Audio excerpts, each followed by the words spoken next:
Il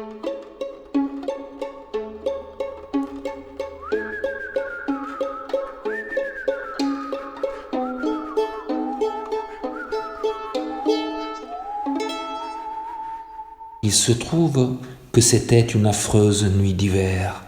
Il tonnait très très fort. Il y avait tant d'éclairs qu'on aurait dit que le ciel prenait feu. Et un mauvais vent froid et éreintant qui sifflait rageusement et soulevait un immense nuage de poussière faisait gémir et craquer tous les arbres de la campagne.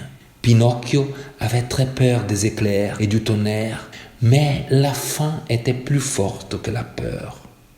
Aussi, il poussa la porte de la maison et partit à toute allure.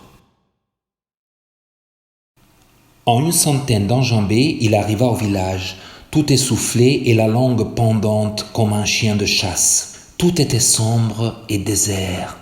Les magasins étaient fermés, les portes des maisons fermées, les fenêtres fermées.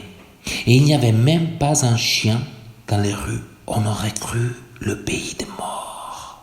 Alors Pinocchio, gagné par le désespoir et par la faim, s'accrocha à la sonnette d'une maison et se mit à sonner à toute volée, en se disant à lui-même « Quelqu'un finira bien par se mettre à la fenêtre. » En effet, un petit vieux parut, son bonnet de nuit sous la tête, et cria d'un ton irrité. « Qu'est-ce que vous voulez à une heure pareille ?»« Auriez-vous la gentillesse de me donner un peu de pain ?»« Attends-moi là, je reviens tout de suite. » répondit le petit vieux.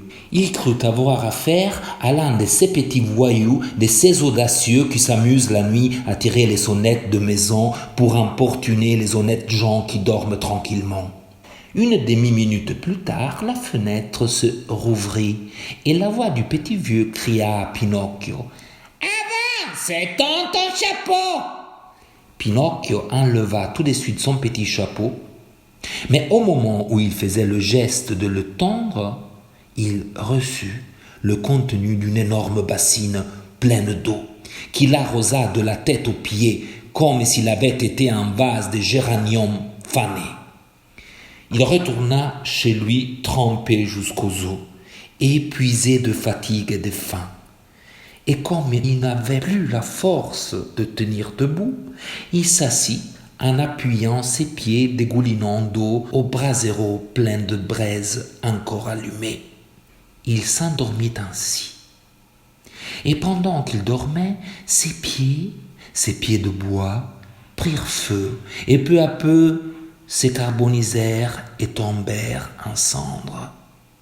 Et Pinocchio continuait à dormir et à ronfler comme si ses pieds avaient appartenu à quelqu'un d'autre.